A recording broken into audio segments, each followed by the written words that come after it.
દાહોદમાં 6 વર્ષની માસૂમ બાળકી સાથે જે દુષ્કર્મની શર્મનાક ઘટના બની છે તેને લઈને આદિવાસી નેતા અને ડેડિયાપાડાના ધારાસભ્ય ચેતર વસાવા લાલઘુમ થયા છે।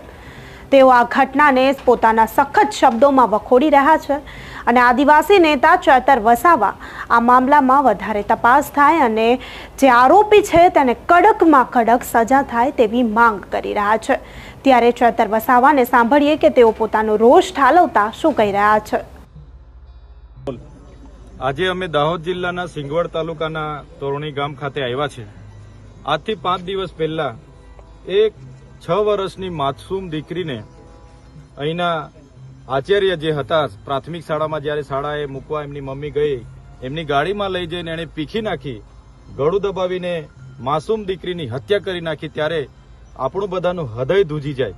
આવી રાક્ષસી કૃત્ય કરનાર નરાધમ આ જ શાળાના ગોવિંદ નટ કરીને આચાર્ય છે। ત્યારે શિક્ષણ જગતનું માથું નમી જાય એવું કૃત્ય એમણે જ્યારે કર્યું છે, ત્યારે અમે આ પરિવારની જે દીકરી અમારી આ વચ્ચે નથી રમતી, હરતી રમતી દીકરી આજે નથી, ત્યારે એમની આત્માને પ્રકૃતિ શાંતિ આપે, સાથે પરિવાર પર જે દુઃખ આવી પડ્યું છે ત્યારે પરિવારને સાંત્વના આપવા માટે અમે આવ્યા છે। પણ તમે છેલ્લા 5 દિવસ અઠવાડિયામાં જોશો, ગુજરાતમાં એ દાહોદનું તોરણીની ઘટના હોય, રાજકોટની આટકોઈની ઘટના હોય, બોટાદની ઘટના હોય કે પાટણની ઘટના હોય, છતાં સરકાર આમાં ગંભીર નથી। એ અમારા માટે ખૂબ જ ગંભીરની બાબત છે। આ વિસ્તારના નેતાઓ મૌન સેવીને બેઠા છે।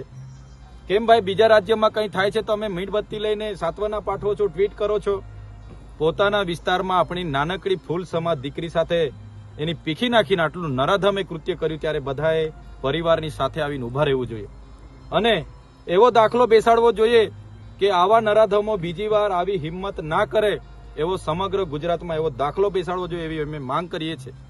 પોલીસ અધિકારીઓએ ખૂબ સરસ કામગીરી કરીને માત્ર 2 દિવસની અંદર આ ઝડપી પાડ્યું, એમને અમે બિરદાવીએ છીએ। પણ અમે માગણી કરીએ છીએ કે ફાસ્ટ ટ્રેક કોર્ટમાં એનો કેસ ચાલે, એવી ફાંસીની સજા આપવામાં આવે, જે આખા રાજ્યમાં કે દેશમાં લોકો બીજી આવો કોઈ કીડો લઈને ફરતા હોય એવા હિંમત ના કરે, એવો દાખલો ગુજરાતમાં બેસે, એવી અમે માગણી કરીએ છીએ। આવનાર દિવસોમાં સીએમ મુખ્યમંત્રીને પણ અમે મળીશું। સાથે સાથે અહીંયા જાણવા મળ્યું છે કે આ વ્યક્તિ જે ભાજપની આરએસએસ વિશ્વ હિન્દુ પરિષદની શાખામાં જિલ્લાના પ્રમુખ હતા અને સમાજ સુધારકનું એ મુંગટ પહેરીને ફરતા હતા, ત્યારે અમે આ ઘટનાને નિંદા કરીએ છીએ। શું આવા સંસ્કાર મળે છે? અમારી 6 વર્ષની બાળકીને પીખી નાખવાના સંસ્કાર મળે છે? ત્યારે જે પણ હોય અમારે કોઈ લેવા દેવા નથી, અમારા પરિવારને ન્યાય મળવો જોઈએ। અગર ન્યાય નહીં મળશે તો આવનાર દિવસોમાં ખૂબ મોટા આંદોલનો, આક્રોશો થશે, લોકોમાં ખૂબ મોટો આક્રોશ છે।